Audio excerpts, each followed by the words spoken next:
नमस्कार दोस्तों, welcome to फाइनेंसशाला। आपका बहुत बहुत स्वागत है मेरे चैनल पे।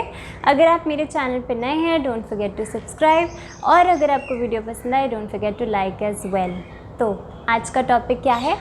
आज का टॉपिक है रिटायरमेंट से रिलेटेड, कि अगर आप रिटायर हो रहे हैं या आपकी फैमिली में कोई और रिटायर हो रहा है तो रिटायरमेंट के लिए फ़ाइनेंशियल प्लानिंग कैसे करें। चलिए चलते हैं, इस टॉपिक को कवर करते हैं। एक म्यूचुअल फंड को भी कवर करेंगे जिसकी हेल्प से आप रिटायरमेंट प्लानिंग कर सकते हैं। सो हमारा टॉपिक है रिटायरमेंट के लिए फाइनेंशियल प्लानिंग।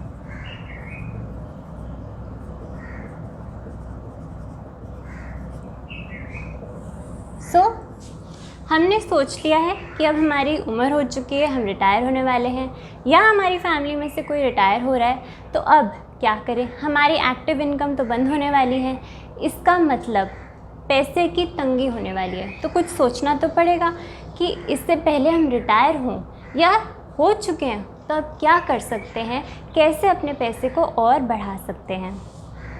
तो मेरे पास जो एक म्यूचुअल फंड है जिसकी मदद से अगर आप उसमें इन्वेस्ट करेंगे तो आप महीने में आप 60,000 रुपीज़ आपको मिल सकता है। एक सैलरी की तरह ही हो गया अगर आप उसमें निवेश करेंगे। तो चलिए चलते हैं, उस म्यूचुअल फंड को कवर करते हैं। उसका नाम है HDFC रिटायरमेंट सेविंग फंड। जी हाँ, इसका नाम है HDFC रिटायरमेंट सेविंग फंड। इस म्यूचुअल फंड के नाम में लिखा है कि ये म्यूचुअल फंड खास उन लोगों के लिए बना है जो अपनी रिटायरमेंट प्लानिंग शुरू कर रहे हैं या शुरू करना चाहते हैं। थोड़ी इन्फॉर्मेशन इसके बारे में मैं आपको बता दूं। इसका फ़ंड साइज़ क्या है? इसका फ़ंड साइज़ है 5044 करोड़, बहुत ज़्यादा नहीं है, कोई बात नहीं। एक्सपेंस रेशो इसका 0.68% है, तो वो भी बिल्कुल ज़्यादा नहीं है, ठीक ठाक है। होल्डिंग की तरफ चलते हैं। होल्डिंग मतलब लार्ज, मिड और स्मॉल में इस म्यूचुअल फंड ने कैसे निवेश किया है? तो 56.82% लार्ज में, 11.07% मिड में और 21.85% जो है वो स्मॉल कैप में निवेश किया है। इसका मतलब ज़्यादातर पैसा आपका लार्ज कैप में निवेशित है और थोड़ा थोड़ा पैसा मिड और स्मॉल में, ताकि आपको ग्रोथ भी मिले, लेकिन लार्ज में ज़्यादा, क्योंकि अब आप रिटायर होने वाले हैं और रिटायरमेंट के टाइम हम ज़्यादा रिस्क नहीं ले सकते। बहुत ज़्यादा टाइम नहीं होता है और बहुत ज़्यादा पैसा हम गंवा भी नहीं सकते। सो अच्छी डाइवर्सिफिकेशन की है इस म्यूचुअल फंड में। अच्छा, रिटर्न्स जो हैं ओवरऑल लंबे समय की वो 21% की नज़र आ रही हैं, तो वो भी बहुत अच्छी है। हम यही चाहते हैं कि लंबे समय में म्यूचुअल फंड जो है वो अच्छी परफॉर्मेंस दिखाए, जो कि इसने किया है। अब एक और चीज़ इस म्यूचुअल फंड के बारे में कि इसमें ना एक लॉक इन पीरियड है 5 सालों का, यानी कि अगर आपने इस म्यूचुअल फंड में पैसा लगाया तो आपका पैसा 5 इयर्स के लिए लॉक हो जाएगा। ऐसा क्यों? हम तो कोई म्यूचुअल फंड में ऐसे इन्वेस्ट नहीं करते जहाँ लॉक हो जाता है पैसा। इसमें इसीलिए होता है क्योंकि आपने रिटायरमेंट के लिए लगाया तो वैसे भी आप ये नहीं सोच रहे हो कि मुझे जल्दी से निकाल लेना है। आपका यही एम है कि आप इसको थोड़े लंबे समय के लिए रखें, पैसा कमाएं, ताकि आगे चल के मुझे इससे इनकम भी साथ साथ मिलती रहे। सो निकालने का तो कोई पर्पस बनता नहीं, तो इसलिए आप तभी करें जब आपके पास थोड़ा पैसा बन चुका है या लंबे समय के लिए आपके पास टाइम है, क्योंकि इस म्यूचुअल फंड में आपका पैसा 5 साल के लिए लॉक हो जाएगा। सो वो आपने ध्यान में रखना है। अब इसको हम समझते हैं एक एग्जाम्पल के थ्रू कि अगर मैंने इसमें एक SIP शुरू की तो मेरा पैसा बढ़ के कितना हो जाएगा, और कैसे मैं 60,000 पर मंथ की हर महीने एक इनकम पा सकती हूँ, क्योंकि मैं होने वाली हूँ रिटायर। तो कैसे? छोटा सा SIP अमाउंट लेंगे हम, मात्र 5,000 रुपये प्रति महीने का हमने SIP लिया। अब हमारी उम्र हो चुकी है, मान लेते हैं 40 साल की, क्योंकि अब हम 40 के हो गए हैं। अब हम सोचने लग गए हैं कि रिटायरमेंट पास है, बस होने ही वाला है। तो इसीलिए 40 इयर्स इंसान की उम्र है, 5,000 रुपये जो है उसने मंथली निवेश करना शुरू कर दिया है SIP में। 5 इयर्स का लॉक इन है।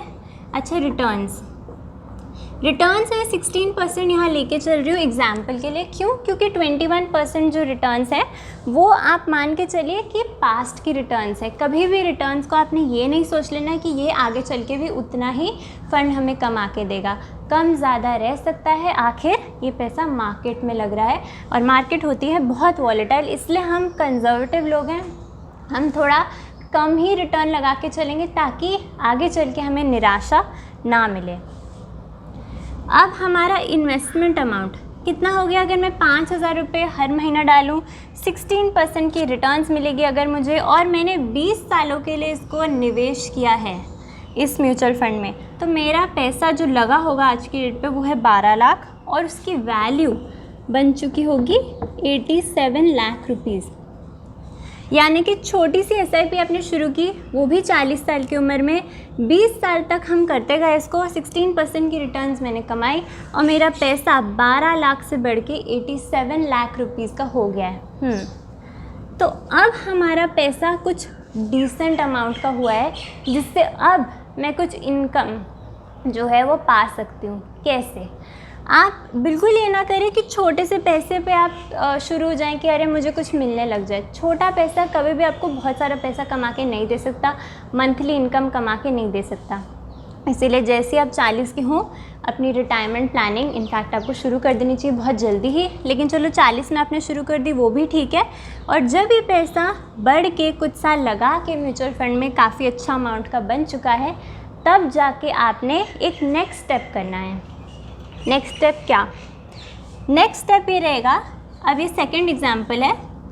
मान लेते हैं मेरा पैसा 80 लाख छू गया है, 80 लाख मेरा पैसा इतने साल इन्वेस्टमेंट करने के बाद पहुंच गया है। अब क्या करें? 80 लाख पहुंचने के बाद अब मैंने क्या करना है, इसको SWP प्लान में कन्वर्ट करना है।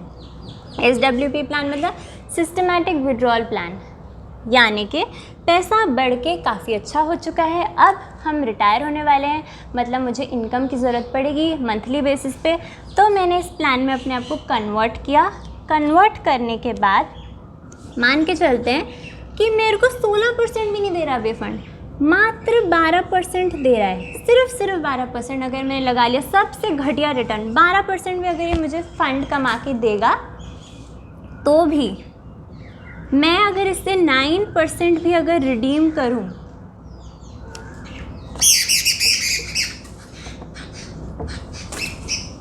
तो मुझे 60,000 प्रति महीने का विड्रॉल करने मिल सकता है।